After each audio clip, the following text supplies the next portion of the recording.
Oi, turma. Hoje eu vou dar uma folga aos farsantes do aniversário de Uberaba, que ela faz vantagem dos 200 anos. Acontece que ontem nuvens negras abateram sobre o solo brasileiro e levou para o reino de Deus um dos mais importantes repórteres investigativos do Brasil, Saulo Gomes. Minha amizade com Saulo data desde final de 67, 68. Olha aqui. Essa aqui é uma das fotos em que ele, na cidade, na companhia do Coronel Newton, que era o comandante do 4º Batalhão da Polícia Militar de Minas Gerais, estávamos nós nos nossos encontros noturnos. Bom, outra foto que me marcou muito com ele na ocasião, ele conversando com os amigos, aqui o Ariovaldo Santos, de saudosa memória, o Reinaldo, que era o fotógrafo nosso, esse que está aqui, e o Saulo Gomes de cá, e o Luiz Gonzaga meio de costa. Eu estou trazendo essas fotos para dizer da minha amizade com o Saulo Gomes. Aqui é um encontro de amigos também, que naquela época, terminada a sua jornada, a gente teria que bebericar. Aliás, isso é muito próprio do jornalista, do radialista, quando esfalfado da luta diária, daquela correria ao final das 7, 8 horas da noite, você sai para espairecer o espírito e, consequentemente, aquela cervejinha amiga. O Nau, que era o grande fotógrafo da ocasião, o Reinaldo Mendes, estava aqui também, ao lado do nosso querido Saulo Gomes. Estou eu do lado de cá, do outro lado o Coronel Newton e o Saulo Gomes no meio. Isso eu não quero provar coisíssima nenhuma dos 50 e tantos anos da nossa amizade. Mas o Saulo foi de uma delicadeza para com Uberaba fantástica. Não é porque ele hoje está sendo sepultado em Ribeirão Preto, onde residia. A sua filha ainda reside em Uberaba, Ana Paula, a quem eu envio as minhas condolências. Mas o Saulo Gomes foi o primeiro repórter brasileiro a ser caçado pela Revolução em 1964.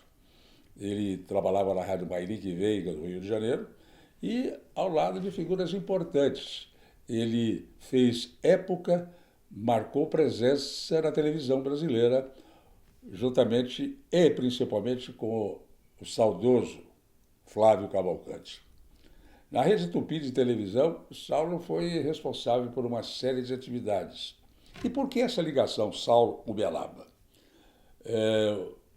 José Pedro de Freitas, um dos homens importantes da televisão brasileira, uberabês, responsável pela vida das primeiras imagens da televisão Tupi de São Paulo para Uberaba. O Freitas tinha essa ligação também com o departamento de jornalismo da rádio e TV Tupi de São Paulo, que formavam os diários associados. E o Saulo veio cobrir uma exposição nacional de gado zebu em Uberaba. E aqui chegando, via Freitas, o contato foi com esse modesto apresentador, que era diretor e um dos narradores da Rádio Sete Colinas, recém-inaugurada. E a nossa amizade, então, perpetuou-se. Houve uma empatia natural, eu pelo Saulo e o Saulo por mim. E essa nossa amizade só solidificou, só cresceu. E o Saulo tentava um contato também, depois de cobertura da Exposição Nacional de Gado Zebu, com Chico Xavier. E o Chico Xavier tinha sido molestado criminosamente pelos diários associados, via um grande jornalista da ocasião, que era o Davi Nasser, que inventou que teria havido uma falsidade num trabalho de ectoplasma no Centro Espírita comandado por Chico Xavier. Então, aquela natural ojeriza do Chico e do meu querido Eurípides, meu irmãozinho Eurípides e Giro dos Reis, o filho adotivo do Chico, o filho do coração, como queira, e foi uma luta para que, então, o Saulo pudesse ter acesso ao Chico. Mas houve também, entre o Chico e o Saulo, uma enorme empatia. Eles se gostaram. É um negócio muito interessante. E dali, as entrevistas se sucederam. E uma das vezes, à noite, pouca gente sabe disso, o Saulo virou para o Chico e disse assim: o que eu posso fazer mais, Chico, para a doutrina? O Chico, dentro daquela humildade dele, disse: ô Saulo, visita a Dona Aparecida. Ela está tentando construir um hospital do fogo selvagem. Ela está trabalhando num barracão, anexo quase à Santa Casa. E o Saulo foi então visitar a Dona Aparecida. Outro amor também que fortaleceu e frutificou.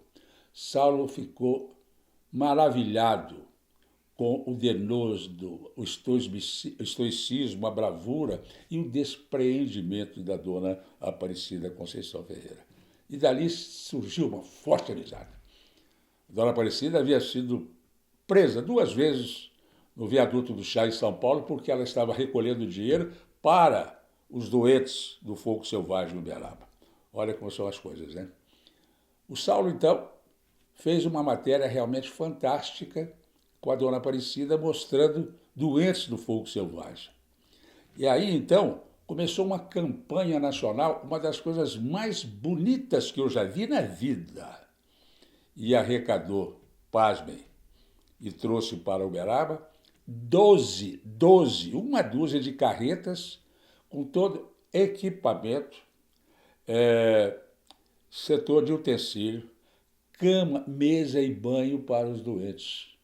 E daí surgiu, então, o Hospital do Pêssego Folhaço de Uberaba, numa atuação realmente divina, maravilhosa de Saulo Gomes.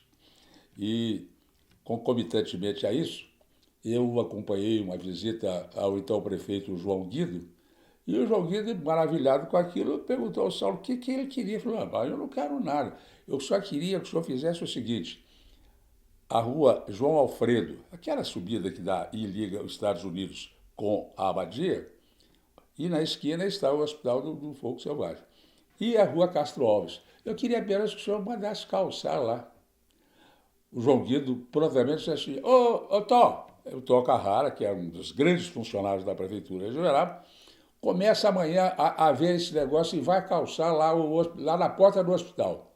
Eu sei que em menos de 3 meses o calçamento estava pronto na esquina da rua João Alfredo com o cruzamento da rua Castro Alves. E todas as visitas do Saulo Gomes a Uberaba, impreterivelmente, além do Chico, ele ia visitar a Dona Aparecida Conceição Ferreira. Foi um negócio assim maravilhoso. E o Saulo não parou por aí, não. Todo mundo sabe da história do Pinga Fogo, do programa que foi uma das maiores audiências depois, isso guardando promoções, da descida do Homem à Lua. Foi a maior audiência até hoje da televisão brasileira, suplantando, inclusive, finais de Copa do Mundo. É um negócio muito interessante. E o que ele fez? Ele soube também que aqui residia Álvaro Lopes Cansado, doutor Álvaro, nariz da seleção brasileira. Muito bem, ele levou o nariz, que fazia um projeto muito interessante, que era de aumentar o osso de pernas, de fêmur e tudo mais. Uma das primeiras experiências foi com um colega nosso de rádio e televisão na ocasião, o J. Carvalho. João Carvalho, irmão do Paulo Nogueira, João Carvalho Nogueira. E esse trabalho o Saulo levou, inclusive, para a televisão brasileira e depois foi objeto de estudos de medicinas científicas no mundo inteiro. Então, Álvaro Lopes Cansado, que foi o introdutor da medicina esportiva no Brasil, o Belabense via Campo Florido, naquele tempo Dores do Campo Formoso, e houve essa ascensão do nome de Uberaba. Esses fatos trouxeram para Uberaba a presença marcante de Saulo Gomes. Como se não bastasse, o Jairzinho era um garoto que usava muleta e jogava futebol com uma perna só. O Gerdi Gomes fazia um programa da Rede Tupi de televisão que nós recebíamos Uberaba via TV, via canal, não sei o quanto mais, que era repetidora.